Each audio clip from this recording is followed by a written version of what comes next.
Well, to our discussion segment, still on currency or the naira is exchanging for around 1,240 naira against the dollar at the black market and more than 800 naira at the official investors and exporters window. Since October 2023, the Central Bank of Nigeria began to clear some of its forex backlogs, which has gulped about $2 billion, and yet the naira has continued to nosedive, leaving Nigerians worried as this has affected almost every facet of life.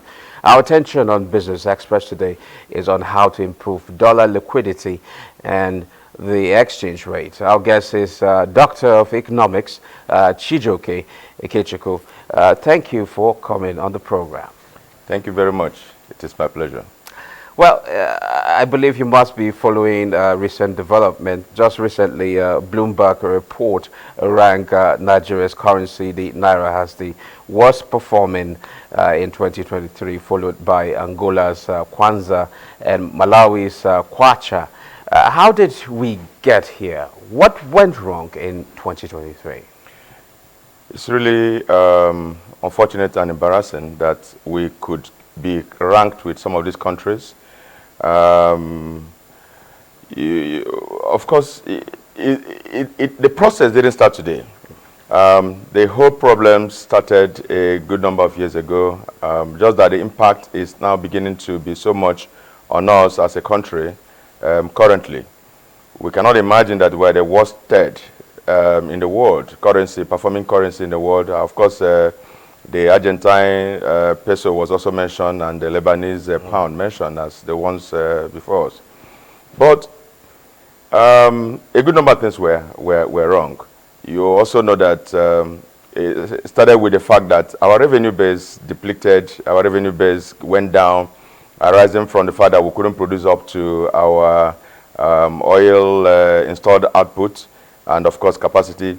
We also could not produce up to even the approved OPEC quota. So just imagine that there will be a depletion of revenue from that end. If that happened, a lot of course, if we're not manufacturing, our manufacturing sector has not been at its best position. And that's why we see a whole lot of things going on. And a few of the multinationals stepping out of the country, as the case may be.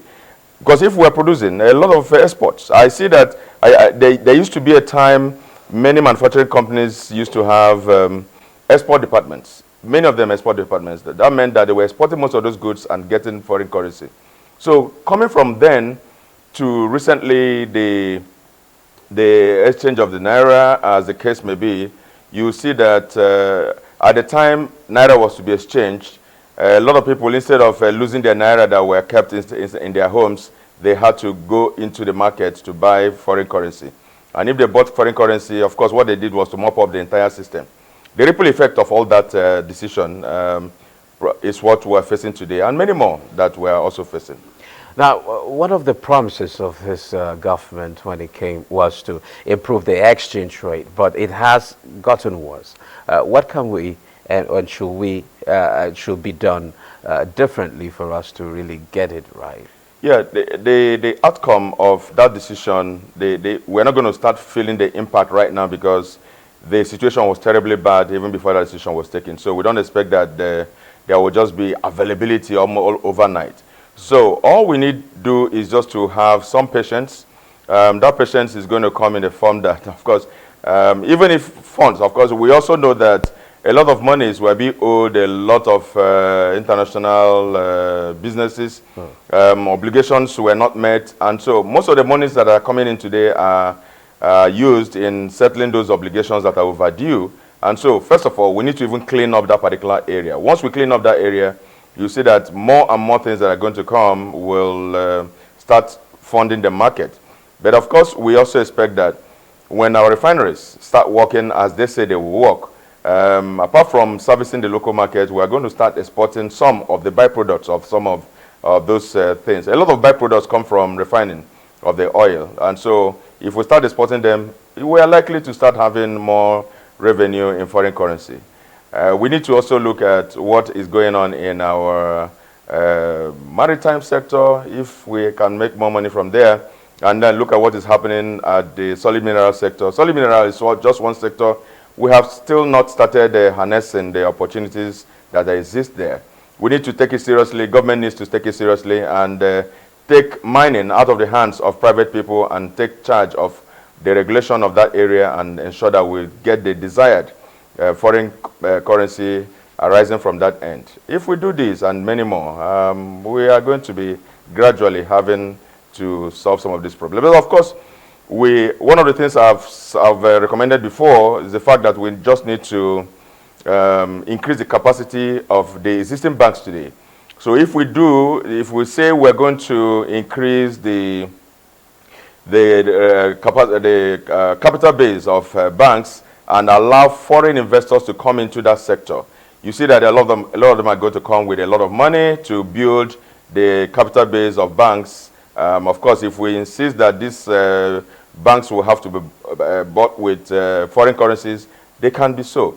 We can also do the same with some other sectors like the power sector and some other sectors and ensure that investors come in.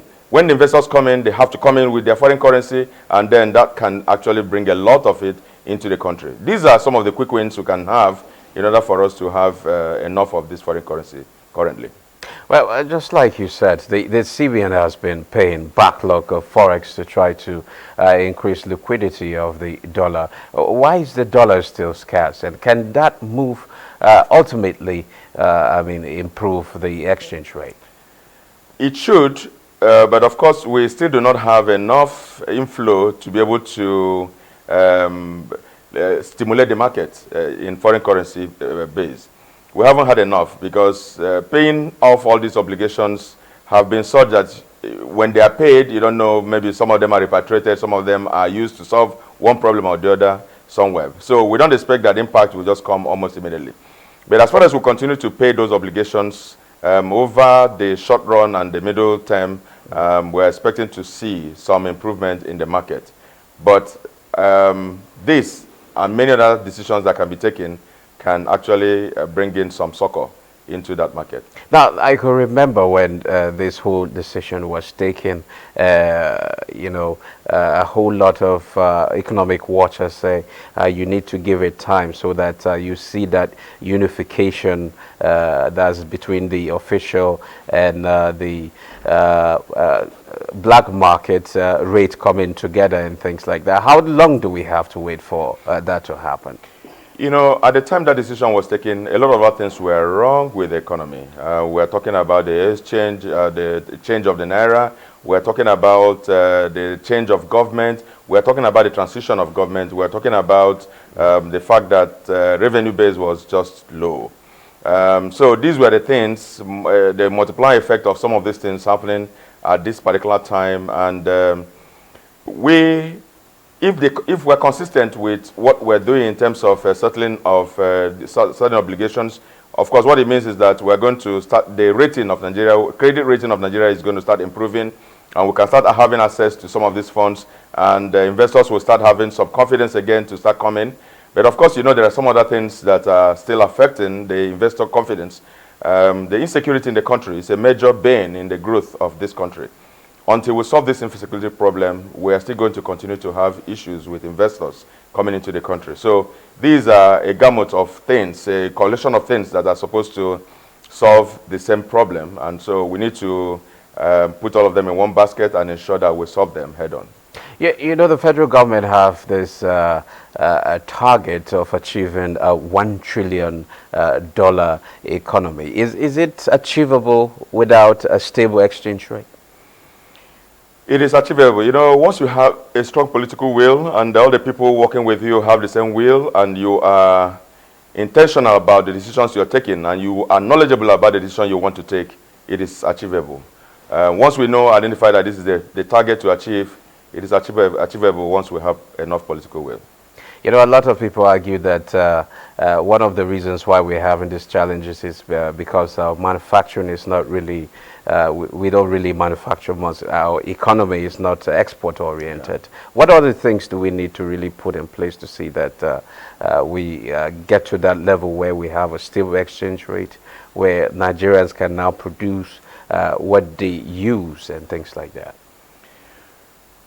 In the last, usually, you know, sometimes some countries willingly want to devalue their currency in order for them to promote their export. But this one, of course, we became willing to develop our export by depreciating our naira. But this time, the depreciation has gone beyond control. So I know a lot of exporters have emerged. So what we need to do is just to make export business, because all of them are not coming from manufacturing. What we have to do is to make export business very attractive. As attractive as you cannot imagine, make it very attractive so that everybody will want to start exporting what they have, and whether they are finished or raw materials, and let us even start earning that. You know, I mentioned before our solid mineral sector. We still do not have the kind of percentage of the contribution to GDP. We are not getting it at all from that sector. Government needs to take full charge of that sector and ensure that we earn the kind of revenue we should earn from solid minerals. Okay, is there a quick fix to this? The quick fix is the fact that we have to establish all necessary, in fact, we need to clear that place of the people who are just illegal, and license the ones that we need to license and take charge immediately. Start getting revenue even from the licensing of these people. A lot of people, a lot of investors want to come into that sector, but we need to clean it up and sanitize it for them to come in. Even from the licensing fee alone, we're going to be getting a lot of monies coming from investors from outside the country, because it's a huge market. That is the market that is sustaining a lot of other countries in Africa and some other places. So we need to make ours a major sustainer of our economy. Dr. Ikechukwu, it's been a pleasure having you on the program. Thank you very much. It's a pleasure too.